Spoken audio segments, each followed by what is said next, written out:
6 of the Stomp the Bus podcast. I'm Mark Harris with my co-host Colton Dodson. Colton, how are you doing today? Hey, how are you, Mark? I'm good. Did you get a haircut?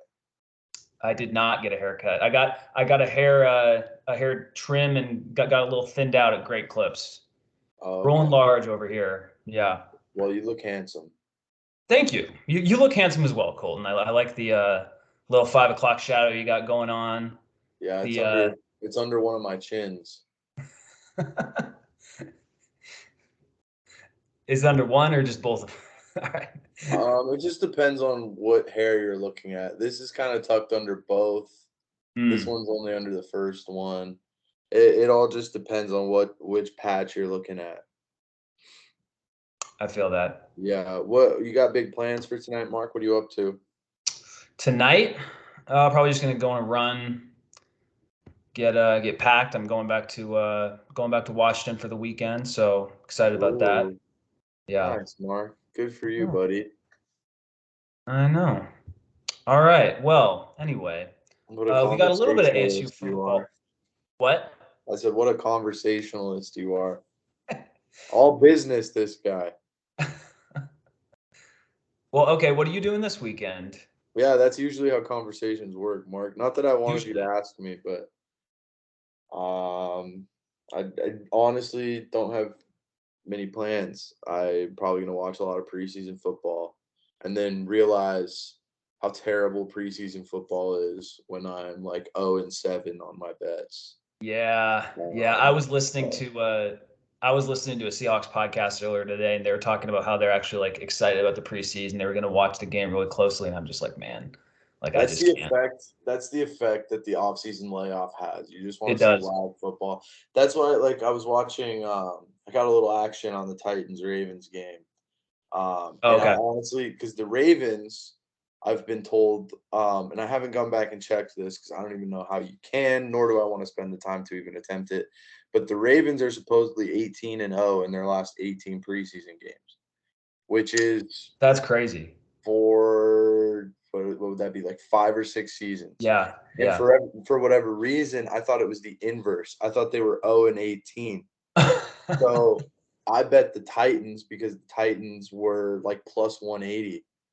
And I'm like, oh, there's no way. The Ravens are 0-18. You got to roll with that. And I did it backwards. So now I'm hoping for 18-1 in their last 19. So we'll see. You know, the trend has to break at some point. So That's what I was saying. The wheels have to fall off eventually. You can't be a preseason wagon forever. that's right. I think one of my favorite preseason stats is the 2008 0-16 Detroit Lions went 4-0 in the preseason. Yeah. It's just so meaningless. Like I actually used to care, but now I'm just like I just can't. But Do you really used to care? A little bit, yeah. About the Okay. preseason. Well, the Eagles start tomorrow, and I'm excited for that. But it's like it wears off literally after 10 minutes. Right. And then you're like, oh, there's still 2 more weeks. But yeah, that's neither here nor there. No, we're talking about important stuff on this show. Wait. I'm sorry. I didn't mean to interrupt. But I just remembered the intersect, because this is an ASU show after all. The intersect between training camp preseason and ASU culminated in the first episode of Hard Knocks, where former ASU corner Chase Lucas got a little camera time. I don't know if you watched that. Oh, he did? No, I've been watching Hard Knocks. Yeah, they got, at least I'm like 98% sure it was Chase Lucas. It looked just like him. And I'm pretty sure he got drafted by the Lions, right? Yeah. Yeah, so it was Chase Lucas. We'll go with that. But he got a little screen time. They got him on an interview. So that was cool to see. And then, yeah, obviously, there's been sort of a trend of obscure ASU player sightings. Not that Chase Lucas the sighting is obscure, not that the player is obscure, but the sighting is just out of left field. Right. Like, do you remember the Cardinals-Rams game last year where Kareem Orr had to start? They were like decimated in the secondary, and he had to start at like safety or corner or something. Yeah. I was sitting there watching that game, and I saw Orr, and I was like, there's zero chance this guy is playing in an NFL game. And sure enough, No. It was him. Yeah, I mean, he was good at ASU. I think he transferred somewhere. It was like a smaller level, but No, I know, he but made it to the NFL. yeah, but he had been kind of he's been out of college football for a while, hasn't he? Like 2 or Yeah, 3 years. To crack a roster in year 3 is pretty yeah, crazy, but yeah, yeah. Well, yeah, ASU does. I mean, you're right with just they do have a lot of just like random dudes in the NFL. Like like the 2014 team, that was the team, Joe Mary team last year. was Taylor Tommy Kelly. was Tommy Hudson on that team? I don't No, think but so, no, but I but just you're saw right. him. Okay. So, yeah, that's a good point. Like Tommy Hudson was on. I think his last year was the 2019. I think it was the first year of Jayden Daniels. And yeah, you're right. He's like an undrafted free agent on the Titans. Yeah, And at ASU, he was just like a blocking tight end type guy. But I was just watching him play. I saw Hudson and I was like, damn, he's still playing. That's crazy. But yeah, yeah, you'll see random ASU guys pop up in preseason games left and right. And sometimes a primetime Cardinals Rams game. But right, right. No, yeah. And the point I was making is in the 2014 team, Demarius Randall was first round pick. Jalen Strong got all the attention. I think there was another offensive lineman drafted later on. But Jameel Douglas, yeah. I think he's the only one who's actually still in the NFL. So What it's about just, oh man, Quinn Bailey? He still plays, doesn't he? I thought he um, was on the Broncos for a while. Maybe he yeah, might have gotten cut at some point, but I thought he made it for a little while. yeah. I think I'm not going to do all the internet research on this, but Yeah, I no, think we don't Quinn, have to dive. This is all right? off the dome right now, He but was, I want to say he left in like 2017, 2018 type range. And I think you're right. Like he is on the Broncos. I think Sam Jones is on the Broncos. Sam Jones, that's what I was No, well, I thinking. think both of them got started on the Broncos. That's where they began their careers. Yeah, that So, makes sense. And Rennell Wren, now an Eagle. oh, really? Yeah, Yes. I knew he was on the Bengals, but Yes, and he's now an Eagle. So I mean, hey, they don't really go high in drafts, and when they do, they get traded to the Bears after 2 years. hey, But Ayuk's good. Ayuk's good. IU, there we go. I stand corrected. But there is a lot of ASU representation in Right, the NFL right. in some capacity. So that's cool. There's just enough. Yeah, there's enough just kind of random guys that you'll probably see an ASU, like if you're watching the average NFL game on Sunday, you'll probably see there's probably one ASU guy in both of those teams. Now Or he might a be on special teams, but or you decide to undertake the preseason bender and you just watch preseason all weekend, you'll see a litany of ASU guys. yep. So Well, the current ASU players will be wearing a different uniform for at least what a one game this season. segue. Look at you. They'll be wearing a different uniform, yeah, for one of these games this season. And Colton, did you get a chance to look at this leaked uniform that Yeah. kind of I, caused a stir? yeah, I just pulled it back up too. So it kind of has the same colorway as like the salute to service jerseys they wore. I don't remember why for like what the reason was for those jerseys, if it was like a Veterans Day jersey or something like that. It Yeah. looks kind of like the same colorway on the jersey The as it is. tan, yeah. Yeah. But I mean I like the font actually. That like classic old school font. I Interesting. think the one thing that I think would make this jersey look actually pretty sick is if they went with the original Sparky mascot on the helmet. So the helmet, I saw somewhere that like the helmets, it's not like a guarantee that they're going to use that helmet for it Okay, because the helmet's just kind of it's a gold helmet with a like maroon pitchfork on it. right. It's pretty generic, Yeah. but Um, I think that could look okay if you because it's designed to be sort of retro. That's like an old school font. So maybe implementing some of the old school Sparky, the Walt Disney Sparky on there somewhere might be pretty cool. But I don't think it's terrible. I don't hate it. I like when teams try new things with their jerseys, except for when the Padres do it. right. Very rarely does it look absolutely terrible. And yeah, I don't hate this. I think it's fine. I think it'll look. I mean, this is what it looks like on a mannequin too. So that's like what you have to consider. It might look better on like game day when the actual players are wearing it and everything. Right. But yeah, I don't hate it. It looks pretty cool. Well, Colton, I'm gonna have to disagree with you. Oh no.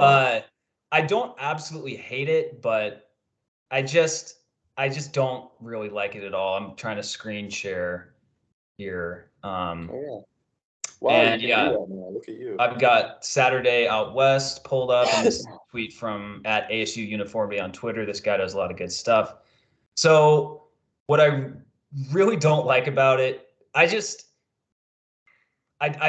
don't like the numbers. I do not like the number design at all. Okay. And I do not like the script. I think the script itself looks good, but I just don't think it works with football. I think it works really well with basketball and possibly baseball uniforms, but I don't know, man. Like this feels like something you would see like at a lower level down, like a MAC team would be wearing something like this. That's just my opinion. It just feels a little like I don't know. Just it. I just don't. I like the creativity, but I just hope they don't actually wear these this year. I hope that Yeah. when they put this out at the showcase last Saturday, I hope it was kind of a trial run to see if people like it. So Yeah, I don't know. I don't think it's bad. I like the retro letters. I don't know. It all right. depends on what it looks like when they actually wear it, if they actually do wear that. That's true. That mannequin is like disproportionate. Like it doesn't even make sense. I don't think anybody actually looks like that mannequin. So maybe the letters look way different on an actual human being. Who knows? Well, you can speak for yourself. I look like that mannequin. No, Yeah. I'm kidding. It's all that running Yeah, exactly. and the No, process. it you're right about that is a good point about like how it actually looks like on in people. God, good Lord, how it's actually being worn. Like when Like players with run on the certain field wearing people. the uniform, Yeah. can't even speak I get on what you mean. people. No, I hear you. I get what you mean. Yeah. Yeah, I like looking at it, I'm like, okay, that's fine. But I don't know. I guess I'm not passionate one way or another. It's not the Okay. most incredible I thing feel I've it. ever seen, but I'm also like, if you like it, wear it. I wouldn't be upset. But yeah, Right. that's kind The of my thing, stance. yeah, the thing, and I think with uniforms, that the reason why I'm not going like, oh, it's a disaster is because usually whenever any new uniform gets released, people just shit on it immediately. So I'm not going there, but I do have to say that um, it kind of reminds me of the Michigan State uniform that had the neon green Mm, state uh,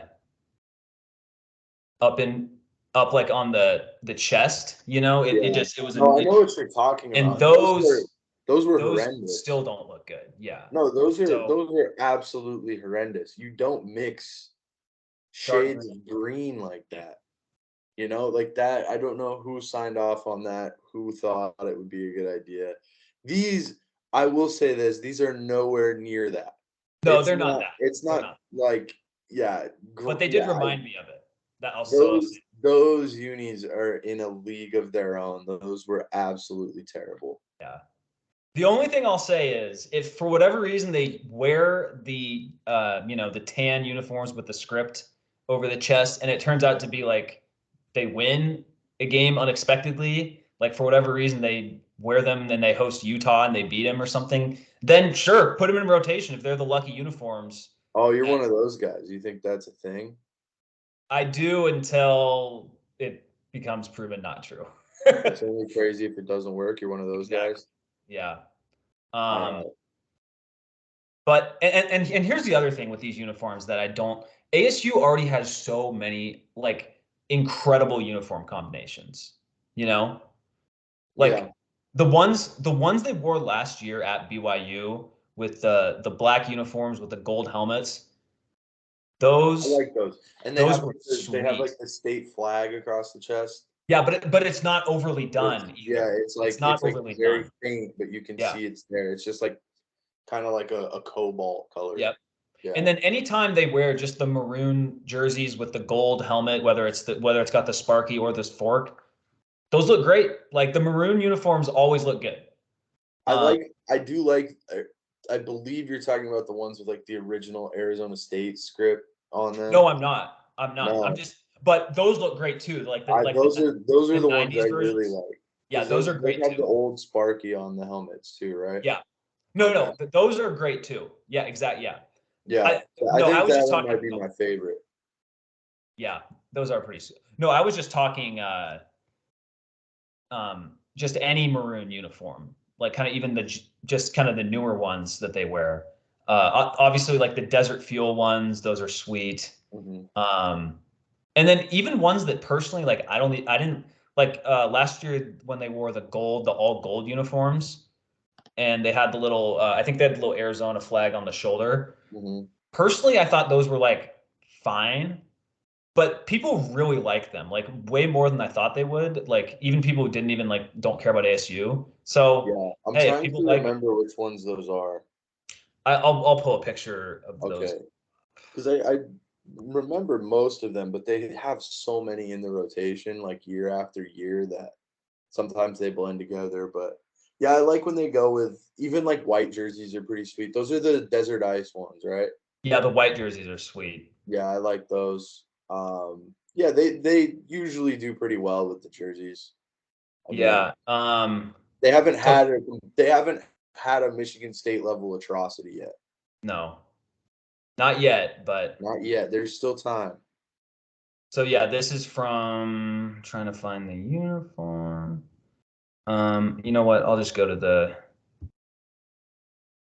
Google image page because 12 News article was being too slow. There we go. So I'm going to share my screen real quick. All right, let's see it. Just to get a good little view. Did you just look up ASU gold jerseys and it came up? Yeah, well, I'm on. Yeah, see these?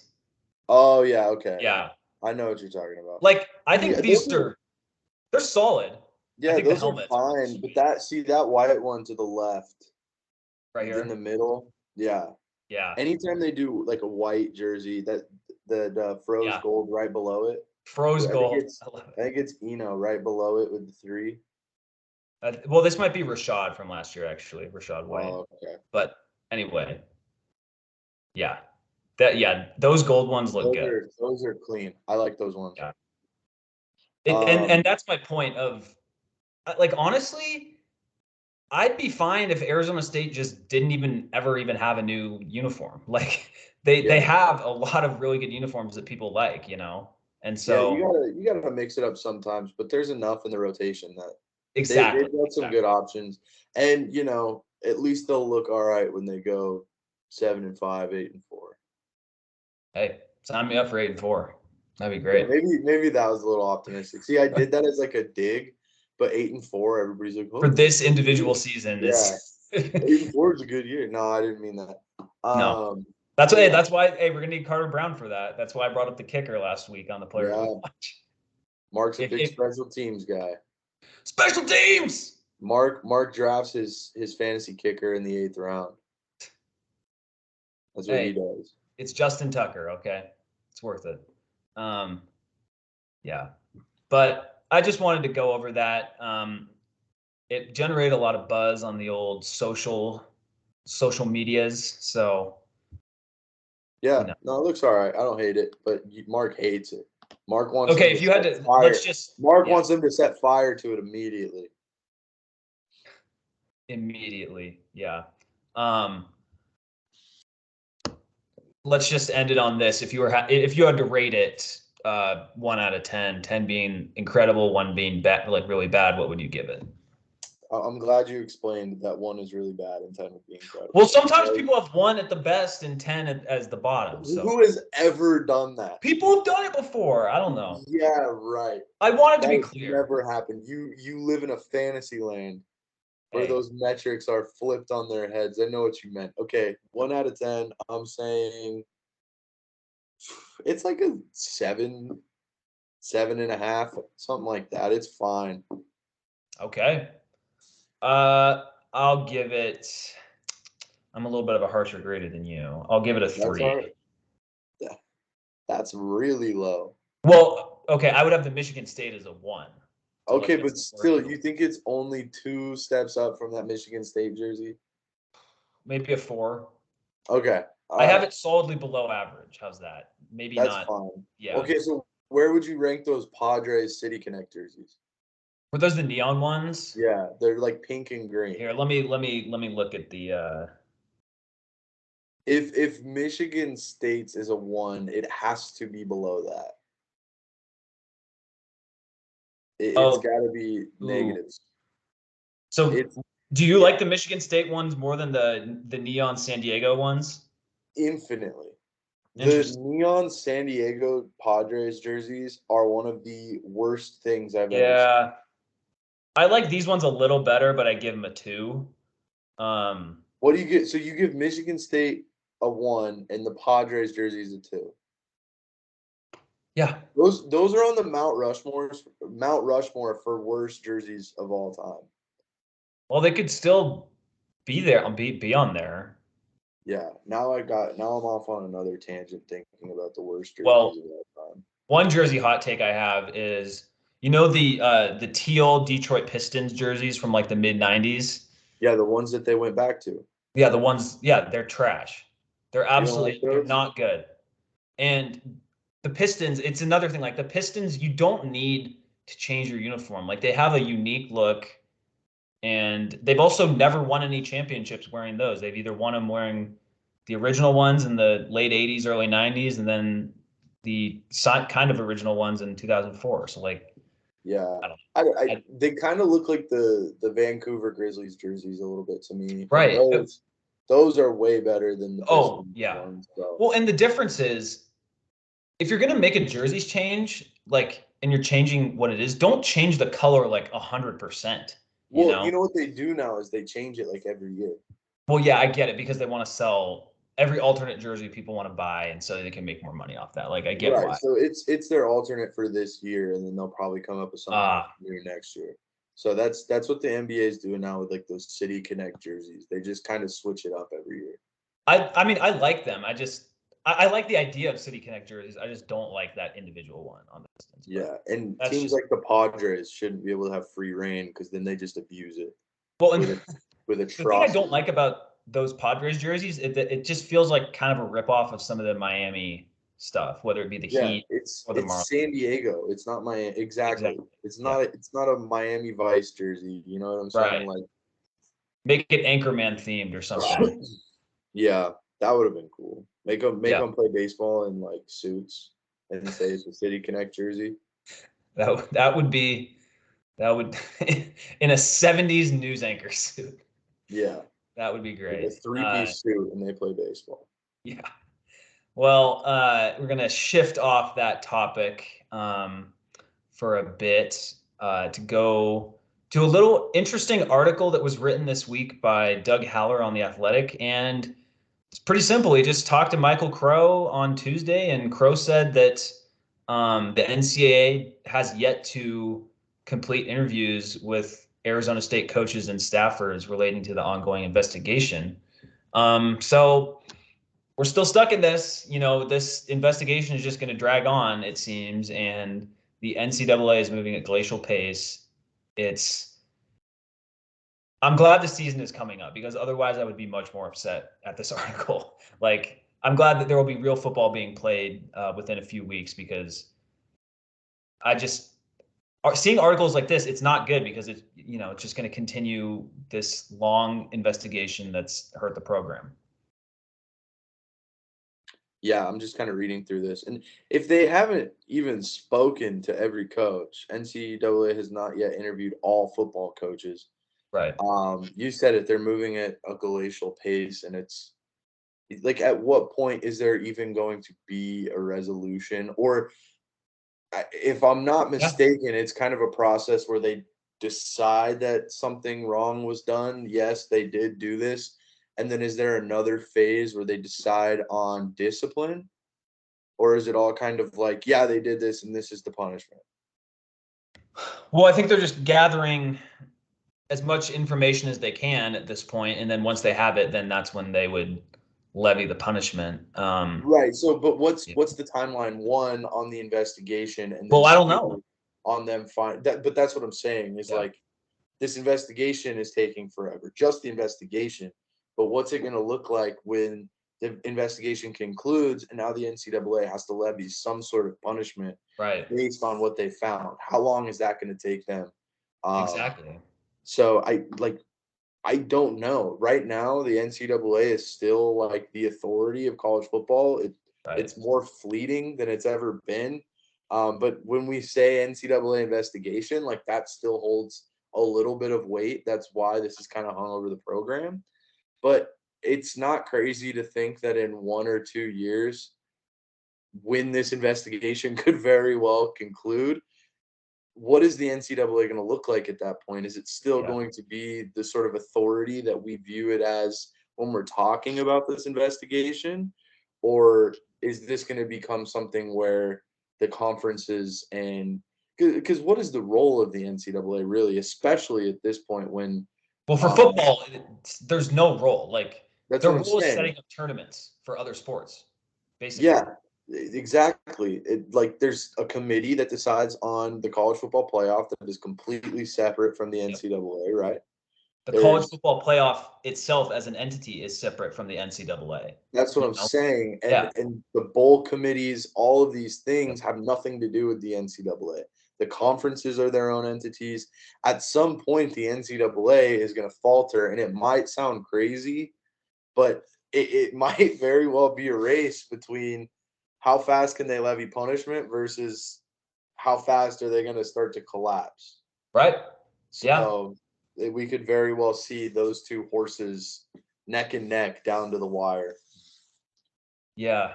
It would be hilarious. It like not from an ASU perspective, but just from like a I don't know, general perspective, if ASU gets investigated and there's news about an investigation, and then by the time it's actually wrapping up, let's say 6 months from now or 8 months from now, the NCAA itself like gets separated from football, FBS football as a whole, and then it's like, Right. oh, like this literally meant nothing because it's like you're buying it's like you're worrying about buying a house and then you're about to buy it and then the house gets burned down. You know, Right. Yeah, it's just exactly. But it sounds crazy to talk about because I don't even know what that would look like, how that decision would be made, how the NCAA is now all of a sudden powerless over Division One football and all of these things. I don't even know what that would look like.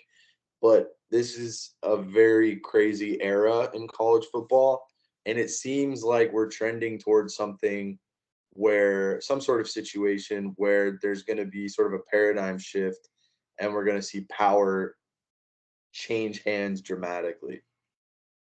yeah. And I don't know if the NCAA by the time they finish this is going to be able to levy any sort of punishment or a punishment that would stick. Right. Something like that. I don't know. This So is just thinking out loud here. yeah. So I guess the only good news of this is that it seems very unlikely that one random weekend in October we're gonna find out a story about, oh, the NCAA is throwing down punishment for ASU, this and this and this. It's probably going to be sometime in the off season or next off season, that is. So I Yeah. guess that's a good thing for the current team that's going to play this year. I think that's good news because it's just one less distraction that they would avoid. So that's Yeah. the good news of it. But the bad news is the recruiting isn't going to get better or meaningfully better because guess what? All the opposing coaches still have the same talking point to recruit against ASU, which I don't blame them for doing it. Like so, Yeah. uh, It also feels like too last year it was when we saw that when we read that article on the Athletic where I think it was Doug Holler talked to 5 team leaders or 5 like tenured Right. players. Right. And they openly discussed that, yes, there was a bit of a distraction last year with this investigation and things like that. And a lot of that roster had been there for a while. Yeah. They were there during that dead period. They had played the season before, they had played the shortened season, all of those things. And we've been talking about this for weeks now. So many of this team's, I guess, projected contributors, guys that should step into roles and play some sort of important role in this offense or defense, whatever it may be, are transfer guys who are coming over and don't necessarily feel they might not feel the pressure of this investigation because it's a new Right. situation. Well, They they're just dropping in, and a lot of these guys, Yeah. like your They're gonna Nestajd be gone by Silvera. the time anything happens anyway. They don't Yeah. care. It's not gonna Yeah. be as big of a distraction for those transfer guys and there's way more of those guys than there was last year. Yeah. So many Yeah. contributors last year were tenured guys. So, or at least tenured guys with this program. So it's nice to have some guys that might not be as affected by the looming investigation. Right. Yeah. No, they would, like, if you're a Xavier Valde, a Nestajd Silvera, a Corey Bethley, like experienced guys who have like a 1 or 2 years of eligibility left. You don't care. You're just like, let's just play football and let the chips Yeah. fall where they may. So, Yeah. It's not gonna affect them at all. They don't care. yeah. And one of the things holding this back is that there's just a lot of actual, like, literal proof that they have. Yeah. So, But that's what I'm saying. Like, if there's a yeah. ruling, it's going to be like there's going to be discipline. This isn't like ASU is going to be found. They're going to be exonerated of all wrongdoing. That's not going to happen. They did Yeah. do this. There's substantial proof that they did this, and they will probably be punished if this investigation ever concludes. Which is the sticking point? Is it ever going to get to a point I where know. they can levy the punishment? I know, man. Yeah, no, the first reporting of it was June of last year. So it's been Yeah, 14 months of this. And yeah, it's changed the perception of the way everyone looks at the program. I saw a great quote here from Crow. He says, quote, "If we had been doing this investigation, we would have moved with the greatest speed imaginable to get a sense of what's going on," Crow said. I'm like, that's code for, this is so freaking annoying that they're taking this long. Like, yeah, it's yeah. Um, and he had another line. Asked Tuesday about the probe's potential conclusion, Crow said, quote, "One can only hope." So yeah. he's feeling it too. I recommend you guys read this on The Athletic from Doug Howard. It's actually a pretty short read, but it just kind of gives a background into what's going on as much as we know. So I want to talk about a former Sun Devil real quick. Jayden Daniels, some of you guys may have heard of him. He was the ASU starting quarterback for the past 3 years, transferred out to LSU. And as of today, being the 11th of August, he was reportedly taking the majority of first team reps on Tuesday with the Tigers. So this is kind of interesting to me. Not so much that he's playing, but it took a while for Daniels to kind of establish himself, because he was competing with two other guys. Uh, I'm reading this in the Lafayette Daily Advertiser. Redshirt freshman Garrett Nussmeier and 6-year senior Miles Brennan were vying for the job. So he's competing with guys who, if they're recruited to play quarterback at LSU, these are, you know, they were recruited highly. I mean, granted, so was Jayden Daniels, but he's not competing with guys who were walk-ons or, transfers from the FCS level. So it's interesting that he's leading the way, but he does have starting experience. What do you like? What do you expect from him playing in the SEC West? Yeah, I think the biggest thing that I'm going to be watching with Jayden Daniels is sort of what happens with his trajectory. I think watching his career from basically the jump, we've seen him from Yeah. day one. His freshman year, he looked like he was going to be one of the better ASU quarterbacks in recent history, right? He looked like he was well on his way to being one of those guys that could possibly push ASU toward contending for a Pac-12 title, maybe a Rose Bowl berth, whatever it would be. And then he started to regress. It was sort of a downward trend. Granted, he loses Ayuk. He's ASU's biggest. It's no secret that one of ASU's biggest problems the last couple of years has been the development of the receiving core, right? Yeah. You get all of these highly touted prospects in that are supposed to step up and fill these roles, and they're just not ready to do so. But because they had 4 stars by some site, they're supposed to be that guy, right? A lot of the guys that come in and step up for ASU in the past are, JUCO transfers or guys that come from other places. Ricky Pearsall. Right. He was a 3-star guy from Corona del Sol, and he was the best receiver on the team last year. That's what I'm saying. I believe I'm almost certain that Jalen Strong came from a JUCO. Yeah. Brandon Ayuk was a JUCO transfer. Yep. The only guy who was kind of just a stud from day one was N'Keal Harry. Right. But I mean, you can go down the list. It looks like a lot of the guys who start to produce do so after getting their feet underneath them. And there just wasn't that guy for the last 2 or 3 years. Ricky Pearsall stepped up last year. He's gone. But you look at that room and there really isn't one established leader. We talked about Johnson last week. I think I completely blanked on his name. Cam Johnson. The other Cam Johnson. Yeah. Okay. I was going to say Cam Johnson, but I didn't want to go Suns and botch it. Yeah. But yeah, Cam Johnson from Vanderbilt, at the very least, he's done it before. We talked about that. So, right. Jayden Daniels never really had that core. The only benefit was he got to grow with the core. Right. But the core didn't grow. Yeah. Yeah. The core never really developed. So that was sort of a reflection on him. He was, he didn't really do much I'm going to say Zach Hill. Yep. Okay. Because I know he's gone. Who's the Bengals coach? Zach Taylor. Okay. I did that last time. So Zach Hill, I think, spelled it Z-A-K, and Zach is Z-A-C. So they're both 3-letter Zachs. That's what I'm saying. It's confusing. Yeah. But anyway, Zach Hill, he was supposed to the Boise State guy, he was supposed to kind of take the next step under him. That never really happened either. It's been a downward progression for Jayden Daniels, and that was crazy to me given how hot he started.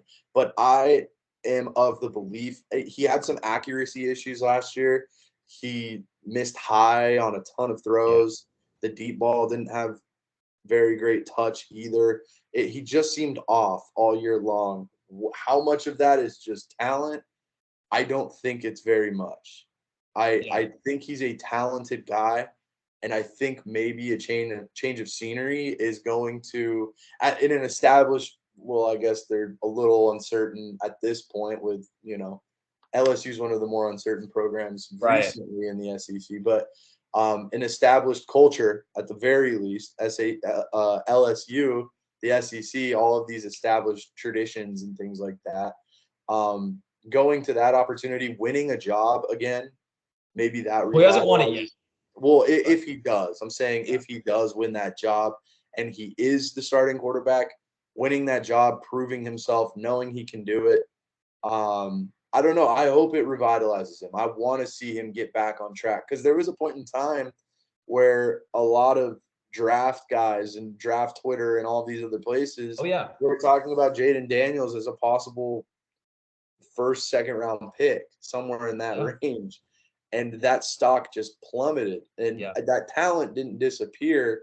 I think what we saw the last 2 years was a byproduct of a terrible situation and maybe going to LSU, winning a job, doing everything that he would have to do to be able to play on Saturdays could revitalize him and get that trajectory back on track. So that's what I'm going to be looking for. Was the down year last year a byproduct of his talent?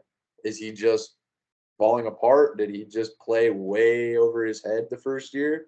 Or did he just need a new situation? I tend to think it's the latter because I saw how well he played that first year, but we'll see. Yeah. So for me, I don't really know. I don't really think I'll be rooting for against Jayden Daniels this year, but if he plays well and is like clearly improved, playing against tougher competition in the SEC West than he would have played in the Pac-12, then that's going to look really bad on this coaching staff. Like even if Emory Jones plays really well this year, the fact that the potential fact that Jayden Daniels improves like significantly at LSU, that would be just a bad look for the coaching staff. But and the other thing you forgot to mention is his freshman year. He had Brandon Ayuk, who was obviously awesome and clearly knows how to get separation. He's doing it in the NFL. He was able to do it in college as well. But they also had Frank Clark as the number 2, or not Frank Clark, Frank Darby, and I think they had Seahawks. Yeah, but I think they had Kyle Williams too, and he's not in the NFL, but he was a very good college wide receiver. So the wide receiver talent definitely dropped off. It'll be interesting to see. You know, I was surprised he transferred there, honestly, because I think he was considering like Missouri, which I thought would be a better place for him to go just because he would be more guaranteed to start. But if he ends up starting at LSU, I mean, good for him. You know, honestly, like I think there's a lot of fans who really don't want him to succeed, in part because of how long he took to leave. Yeah, remember, because that's the one part that I think is a little it was a little odd how he handled that, but who knows, like maybe he made that decision and then it just didn't sit right and he found out new information, and something new came out. Anything could have happened. I know that's the reason why so many fans or whoever of the anti-Jayden Daniels contingent like doesn't want him to succeed. It's because of that reason, I think, is the whole transfer debacle. But any number of and how long he took to say that he's coming back, and then for Herm to basically turn down Spencer Rattler, who he's going to be a popular name in Phoenix because he went to, forget what high school was, one of the ones that's Pinnacle, but Pinnacle, right? Yeah, and local kid, everyone knows him because he was on the QB1 show on Netflix, but instead that gets thrown out and he transfers way late, and it's just, thank God we have Emory Jones, basically, because like we've said, if this team didn't have Emory Jones, I wouldn't have the attitude of, maybe they'll be okay, you know, and I would be much more down on them. But it will be interesting to see it. It definitely adds a new little, because honestly, I'm not going to be really that interested in how the other guys do. Like maybe if I'm watching a Louisville game, I'll see if Jermaine Lole makes a play or something, or I saw Ricky Pearsall. Just be real. You're not. They have a good quarterback, Malik Cunningham. If there's any college fantasy players out there, he's pretty good. But I saw that. What? Do you play college fantasy? I don't. Oh. Yeah. I did it one year. It was madness. Yeah, Khalil Tate was the first overall pick that year, and not fantasy. Oh, so you did it the year after Khalil Tate had that 3-game stretch where he ran for 200 yards a game? Yeah, that was the year I played. Former Eagle wide receiver Khalil Tate. Oh gosh. But yeah, the college fantasy is wild. If you're gonna do any form of college fantasy, you have to do it by conference, I think. Yeah. So limit it to just Pac-12 teams or something like that. Because if you're doing every Division I team, it's asinine. Well, and especially when you throw in the guys at the lower level, but it's like Western Kentucky last year. Oh if someone had Bailey Zappi who threw 60 touchdowns, that just adds a whole different element to it because they're playing at the lower level. Right. Yeah. So, but anyway, ASU transfers Ricky Pearsall. I saw suffered a little injury at camp and with Florida. But I'm not gonna be keeping tabs on all of these other guys, you know, other than maybe I will be a little interested to see, okay, how does Jayden Daniels do at LSU versus how some of these other guys do at their school. Not that there's any, like, I don't really have anything against these guys because I mean, there's very strong on paper reasons for why they transferred. It's not just out of spite or whatever. Like, so, yeah, that's kind of, it'll just be interesting to see how it goes for him at LSU. And I think, like, if he kills it next year, if he's like a borderline Heisman guy, that is going to look terrible for the staff, even though Zach Hill's gone. But we shall see how it goes. We got one more little thing I wanted to talk about, and it's kind of tangentially related to ASU, is that ESPN is not in the Big Ten's, is reportedly, I would say, not in the Big Ten's new TV package. I think this is on Sports Business Journal who reported it. The main partners are going to be Fox, obviously, and then NBC is going to have like a second game, and CBS might have a third game, it's going to be so weird to hear the CBS music that's always been on SEC games for Big Ten games. And it's not even going to be the best Big Ten matchup either. So that's just going to be weird, but whatever. We're not a Big Ten podcast. Until ASU maybe gets added to the Big Ten, then we would be. But anyway, the reason I'm bringing this up is because with the Big Ten not going with ESPN, this gives the Pac-12 an obvious, clear television partner that needs inventory, right? And it's just good news for the Pac-12 for ESPN to not be with the Big Ten and need inventory, you know? Yeah, I don't know. All of this TV rights stuff is just too much. My only vested interest in it is like I do enjoy watching ASU games, and I'm just never able to. Like 3 or 4 times a year I can because they're on the Pac-12 network, and this would be good for that. Yeah. Yeah, and nobody carries the Pac-12 network. I found it on Sling, and that's the only place that has it. That is it. Yeah. So, that's pretty brutal. Obviously, streams, things like that, but I don't know. I don't know if I can provide much more insight on this whole TV deal stuff, but as long as the games are available to watch somewhere, that works for me. Right. Let the billionaires hash it out.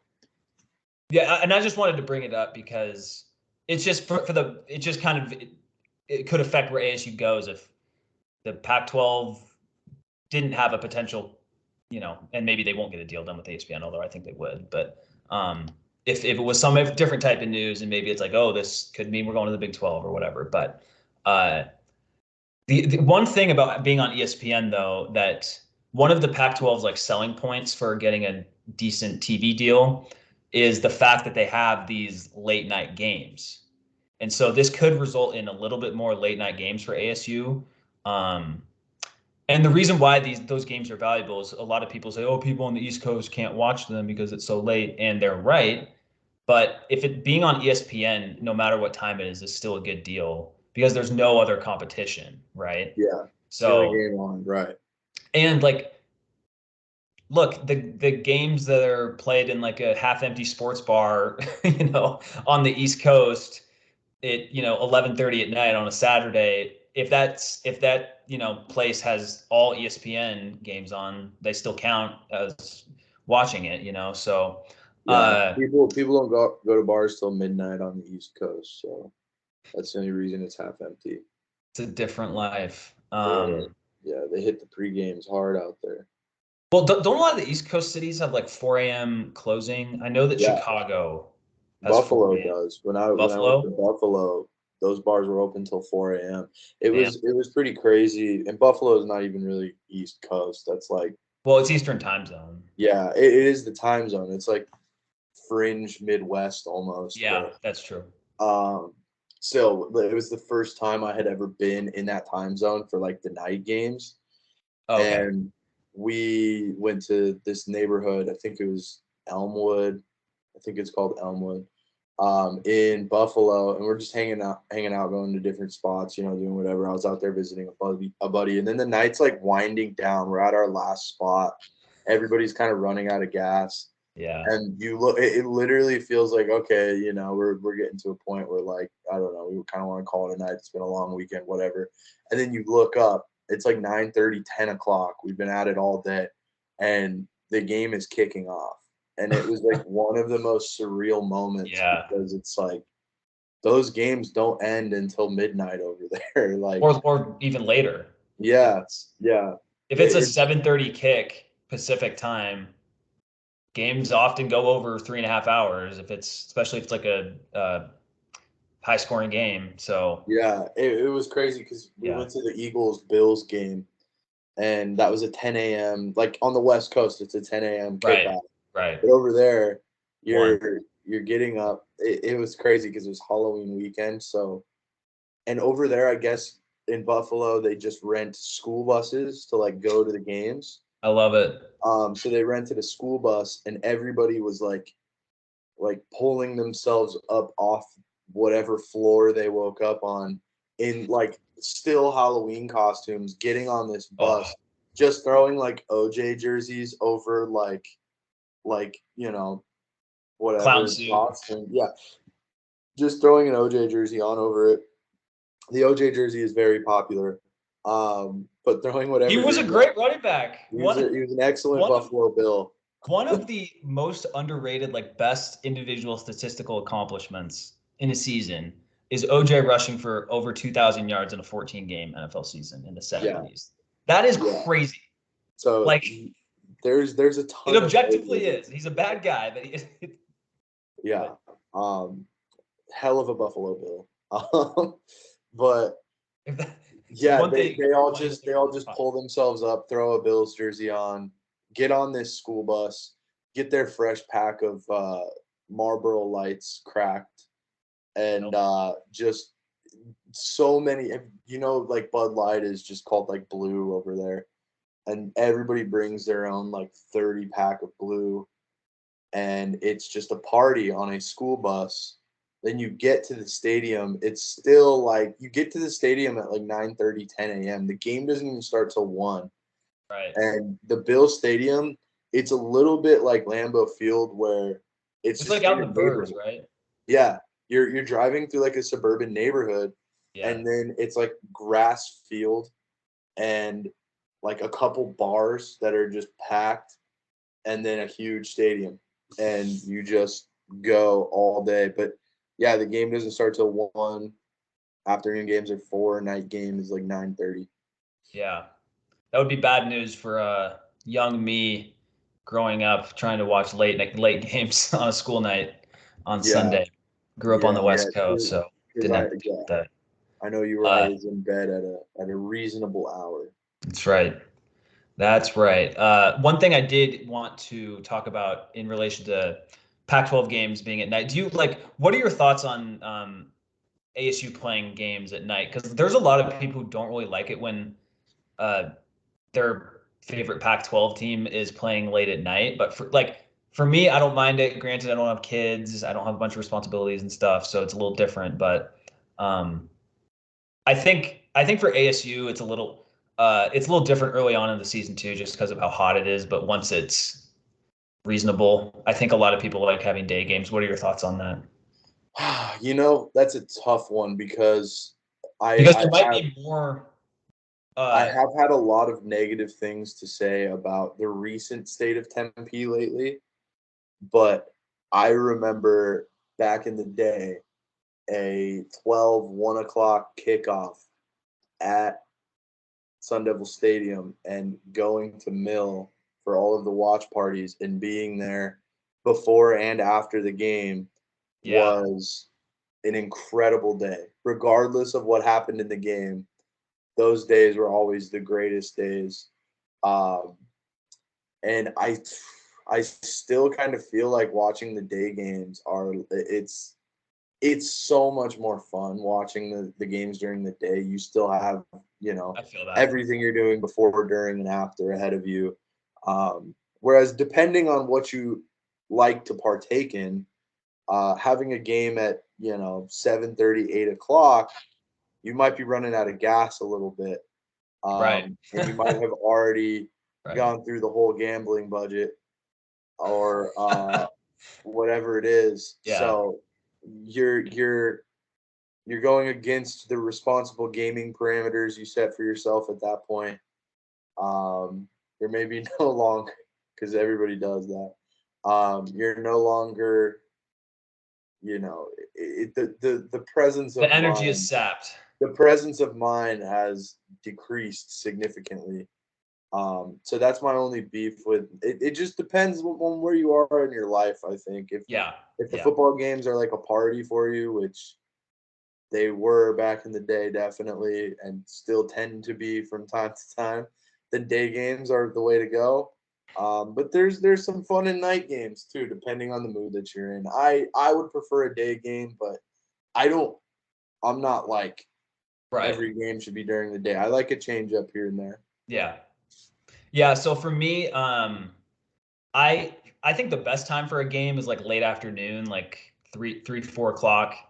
But granted, again, you can't do that in September in Arizona and even into early October. So that kind of does change the conversation for ASU and U of A in this late night discussion. But I get why people don't like some of the late games, but ultimately, like if having a little bit more late games ends up being a sign of more security within the Pac-12 because we got a good TV deal from ESPN and they're dictating more later games, then so be it. It's not a big enough deal for me, and I just hope that it's not going to be exclusively night games going forward, but that probably won't be it. So yeah. I mean, honestly, I'm because some people hate the night games. They just hate them. Yeah, I don't mind it, especially when you like base your plan around it, and you plan accordingly for the time of the kickoff. I think there's enjoyable ways to do it either way. And that's honestly, that's where my head goes. I don't really care about anything else. I'm like, how can we set this up to be a party? That's kind of like where my ASU viewership interest lies. There you go. But yeah, that's kind of, I don't know, my take on it, I guess. Yeah, I feel that. It's a small detail, but some people have strong opinions on it, so figured we touch on it. Yeah. I feel like with like ASU fans though, the exposure that I've had to a lot of ASU fans and just the takes that I've seen and things like that, they just want to like find something and be like, this is ridiculous, kind of. Yeah. And it's always there's an element of that. Yeah. It's always just like mundane. And it's not just ASU fans though; it's a lot of Pac-12 in general. Yeah, it's like the minutia of it almost. Right. Like, does the kickoff time really matter that much to you? Like, exactly. I don't know, but Well, with that, we are concluding episode 6. Colton, you got any extra thoughts as we sign off? No, a couple of quick things. Check out obviously the Discord. I don't know if anybody's joined that or not, but we'll keep plugging it, see if we can grow that. Also, I was gonna tell everybody we're gonna have a link to subscribe to the podcast on iTunes in the YouTube browser, because what I've noticed is people will watch on like YouTube or whatever, and maybe don't know how to translate that to subscribing to get the new episodes if you are watching the show. So we'll have the link for the iTunes page in the YouTube bio, so you can seamlessly just click that, subscribe, get all the new episodes. Join the Discord. Shout out to the Reddit people. Keep upvoting and watching, and we'll keep trying to grow the show. So thank you to those of you who continue to come out and listen. So yep, yeah, I agree. All right, we will see you next week, and go Devils.